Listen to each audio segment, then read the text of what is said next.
Hello friends, let's enjoy study with Pawan Sharma को स्वागत है। आज मैं लेकर आया हूँ वर्ल्ड हिस्ट्री का एक लास्ट टॉपिक, नए देशों की खोज और व्यापार।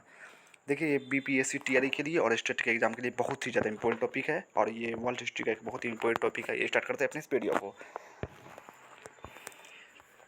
जिज्ञासा की जिस भावना ने यूरोप में पुनर्जागरण काल के व्यक्तियों को साहित्य, विज्ञान, कला और धर्म के क्षेत्रों में नए नए विचार व्यक्त करने के लिए प्रेरित किया था, उसी जिज्ञासा की भावना ने अन्य व्यक्तियों को नए देश खोजने के लिए प्रोत्साहित किया। इन साहसी यात्राओं का प्रमुख उद्देश्य पूर्व के देशों के साथ व्यापार करके मुनाफा कमाना था।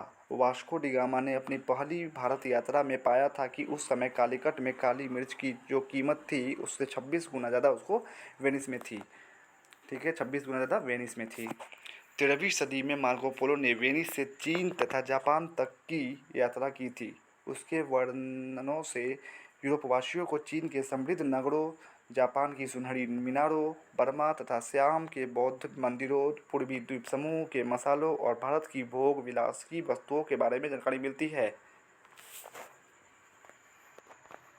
धर्म युद्धों के बाद यूरोपवासियों की पूर्वी देशों में दिलचस्पी बढ़ती गई। पूर्व के देशों के साथ व्यापार करने के कारण इटली के शहर बहुत समृद्ध हो गए थे। फिर नेक्स्ट पॉइंट है कि नए मार्ग खोजना पुनर्जागरण काल के साहसी नाविकों के लिए एक चुनौती थी। 15वीं सदी के अंतिम चरण तक विश्व के किसी भी एक क्षेत्र में निवास करने वाले लोगों को विश्व के अधिकांश हिस्सों के बारे में जानकारी नहीं थी। पुर्तगाली और स्पेनी शासकों के सहयोग से नाविकों ने धरती की खोजबीन के लिए पहली बार साहसिक कदम उठाए। उन्हें महासागरों की लंबी यात्राओं के लिए आवश्यक कुतुबनुमा और एस्ट्रोलोब जैसे उपकरणों की जानकारी मिल गई थी। ठीक है, फिर नेक्स्ट है महान खोज यात्राएं। 1492 से 1520 तक देखिए कई कई खोज हुई। 1492 से 1520 ईस्वी के बीच पुर्तगाल के शासक हेनरी ने अफ्रीका के तट की यात्राओं के आधार पर मानचित्र बनाकर अपने देश के नाविकों को प्रोत्साहित किया, जो नाविक नाम से प्रसिद्ध था। बार्थोलोमियो डियाज नामक व्यक्ति उस जगह तक पहुंच चुका था जिसका नाम पुर्तगालियों ने तमाशा अंतरीप यानी केप ऑफ गुड होप रखा था। यानी बार्थोलोमियो डियाज तो सबसे पहले जो है केप ऑफ गुड होप पर पहुंचने वाला सबसे पहला नाविक कौन था? बार्थोलोमियो डियाज था। फिर नेक्स्ट पैराग्राफ पर चलते हैं।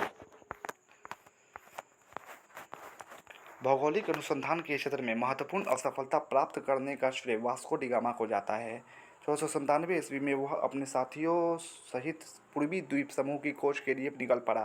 कैप कैमोरीन पहुंचने के बाद वह जंजीबार की तरफ मुड़ गया। संयोगवश यहाँ उसे एक अरब नाविक की सहायता मिल गई, जो उसे 1498 ईस्वी में सीधा भारत के विख्यात बंदरगाह कालीकट तक ले गया। ठीक है, तो अरब नाविक की सहयोग से वो जो है भारत के विख्यात बंदरगाह कालीकट पहुंचा था। वो पूर्वी देशों के लिए जलमार्ग खोजने में स्पेन के नाविकों ने भी गहरी रुचि ली और अनजाने में ही नई दुनिया अमेरिका की ओर खोज निकाला। इसका श्रेय क्रिस्टोफर कोलंबस को जाता है। वह जेनेवा का नागरिक था। क्रिस्टोफर कोलंबस जो था वो जेनेवा का नागरिक था। उसका विचार था कि भारत पहुंचने के लिए पश्चिम की ओर से समुद्र के आर पार यात्रा करनी चाहिए। अंत में स्पेन की रानी इसाबेला ने उस आर्थिक सहयोग देकर नया मार्ग खोजने की प्रेरणा दी। 3 अगस्त 1492 ईस्वी के दिन कोलंबस ने अपनी महान यात्रा के लिए प्रस्थान किया। कैनरी द्वीप पहुंचने के बाद यह पश्चिम दिशा की ओर बढ़ता ही चला गया। कोलंबस ने अमेरिका की धरती पर पहला कदम बहामा द्वीप समूह पर रखा। कोलंबस ने अमेरिका की खोज की थी और उसने सबसे पहला कदम जो है वह बहामा द्वीप पर रखा था। इसके बाद कुछ दिन उसने क्यूबा, हैती आदि स्थानों की खोज में बिताए। कोलंबस अपनी इस खोज की महानता को नहीं जान पाया, क्योंकि उसने सोचा था कि वह एशिया के दक्षिण पूर्व में स्थित भारत इंडीज द्वीप समूह में पहुंच गया है। इसलिए उसने वहां के मूल निवासियों को उसने इंडियन ही कहा था, रेड इंडियन कहा था उन लोगों ने। अमेरिको वेस्पुची नामक एक इटालियन ने कोलंबस के काम को आगे बढ़ाया और उसने यह सिद्ध किया कि नई दुनिया एशिया का भाग न होकर एक नई दुनिया है। इसी कारण बाद के लोगों ने इस नई दुनिया का नाम उसी के सम्मान में अमेरिका रखा। यानी अमेरिका का नाम जो है अमेरिकी वेस्पुची के नाम पर रखा है, अमेरिका। पुर्तगाल का एक अन्य व्यक्ति फर्डिनेंड मैगलेन उन भूभागों को जिनके आगे कोलंबस नहीं जा सका था पार कर और आगे चला गया। एक पश्चिम की ओर दक्षिण अमेरिका के छोर तक पहुंच गया। इस जगह को मैगलेन का जल डमरू मध्य कहा जाता है। फर्डिनेंड मैगलेन पहुंचा, उसी के नाम पर रखा गया मैगलेन का जल डमरू मध्य। जल डमरू मध्य को पार करके उसने एक नए महासागर में प्रवेश किया। उसका नाम उसने प्रशांत महासागर रखा, क्योंकि उसको यह महासागर अटलांटिक महासागर की तुलना में काफ़ी शांत लगा था।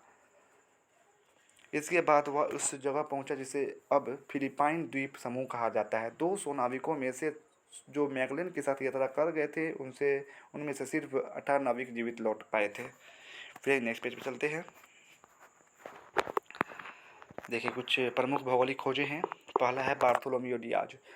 खोजें क्या किया, अफ्रीका के दक्षिणतम बिंदु भाग में पहुंचा 1488 ईस्वी में और इसे केप ऑफ स्टार्म्स कहा। बाद में इसे केप ऑफ गुड होप नाम दिया गया। तो केप ऑफ गुड होप का पुराना नाम क्या था, Cape of Storms. Christopher Columbus पूर्व की और नवीन समुद्री मार्ग की खोज के क्रम में एक द्वीप पहुंचे 1492 ईस्वी में, जिसे इंडीज समझा गया, लेकिन वस्तुतः वह अमेरिका ही था। वास्को डी गामा भारत के पश्चिमी तट पर कालीकट पहुंचे कब, 1498 ईस्वी में। इस प्रकार भारत और पूर्वी क्षेत्र व्यापार के लिए खुल गए। अमेरिकी वेस्पुची कोलंबस के मार्ग का अनुसरण करते हुए अमेरिका पहुंचा वो। उसने नए विश्व की खोज की घोषणा की जो एशिया से बहुत अलग था। अमेरिका का नामांकन इसी के नाम पर रखा गया है। यानी अमेरिका का नाम जो अमेरिका वो अमेरिगो वेस्पुची के नाम पर रखा गया है। फर्डिनेंड मैगलन पृथ्वी की परिक्रमा करने वाला प्रथम समुद्री यात्री कौन था, मैगलन। पृथ्वी की परिक्रमा करने वाला प्रथम समुद्री यात्री मैगलन था। फिर नेक्स्ट, मैक्सिको की खोज की किसने, मैक्सिको की खोज हर्नन कॉर्टेज ने मैक्सिको की खोज की थी। हर्नन कॉर्टेज ने मैक्सिको की खोज की थी। फिर सातवां है जॉन कैबोट, उत्तरी अमेरिका के उत्तर पूर्वी तट पर पहुंचा। इसमें से एक द्वीप का नाम न्यू फाउंडलैंड रखा गया। सर फ्रांसिस ड्रैक समुद्री मार्ग से विश्व की परिक्रमा की। फिर नेक्स्ट आइए नीचे अब। इस समुद्री यात्रा को सफल माना गया क्योंकि मैगलन ने इस यात्रा के द्वारा संसार का पूरा चक्कर लगाया था। उसने यह भी सिद्ध कर दिया कि पृथ्वी गोल है। तो मैगलन ने ही सिद्ध किया है कि पृथ्वी गोल है। दूसरे देश जैसे इंग्लैंड, फ्रांस और नीदरलैंड भी इस चुनौतीपूर्ण खोज की दौड़ में शामिल हो गए। इंग्लैंड के जॉन कैबोट ने पश्चिम की ओर जहाजी यात्रा की और कनाडा पहुंच गया। सन 1577 में इंग्लैंड के नाविक फ्रांसिस ड्रैक ने पूरे विश्व का चक्कर लगाया। व्यापार और उपनिवेशीकरण, भारत पहुंचने के लिए समुद्री मार्ग की खोज से वेनिस का यूरोप और एशिया के बीच व्यापार नियंत्रण का अंत हो गया और कुछ समय के लिए एशिया के साथ यूरोप के व्यापार पर पुर्तगाल का एकाधिकार हो गया। ये खोज करने वाले जहाँ भी गए उनके पीछे पीछे उनका राष्ट्रीय झंडा तथा वहाँ के मिशनरी भी पहुँचे। यानी पुर्तगाल का बात कर रहा है। इस प्रकार साम्राज्य विस्तार के युग का प्रारंभ हो गया। कहा जाता है कि यूरोपीय राष्ट्रों की चिंता महज 3 चीज़ों के लिए थी, सोना, कीर्ति और ईश्वर।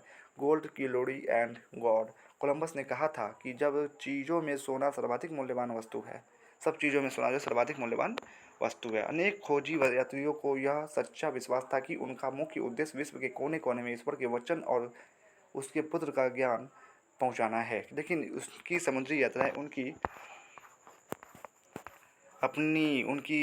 अपनी सरकारों और उन धनपतियों की मदद से ही संभव हुई जिनका एकमात्र उद्देश्य लाभ था।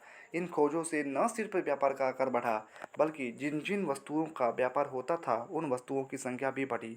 इसी के साथ एशिया का उपनिवेशीकरण प्रारंभ हुआ और आगे की शताब्दियों में यूरोपीय देशों ने लगभग पूरे एशिया को पूरी तरह अपने आधिपत्य में कर लिया था।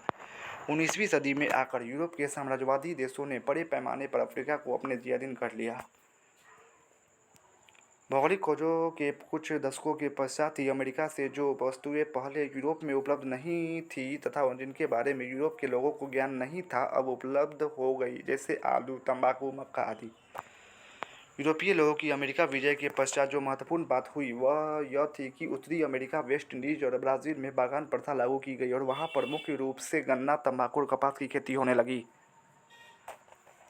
15वीं सदी के परवर्ती काल में दासों का व्यापार आरंभ हुआ। इस व्यापार का प्रारंभ व्यक्तिगत सौदागरों, नाविकों और जलदस्युओं ने किया था, लेकिन 16वीं सदी के अंत तक यह नियमित रूप से दासों का व्यापार करने वाली कंपनियों के हाथों में चला गया। अमेरिका में यूरोपीय उपनिवेशों की संपन्नता में स्थानीय कृषि दासों, सर्फ और अफ्रीकी दासों का महत्वपूर्ण योगदान है।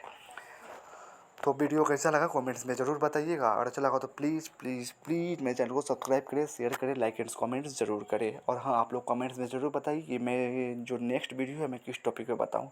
Thanks for watching and subscribe for more videos and for more, check the description box.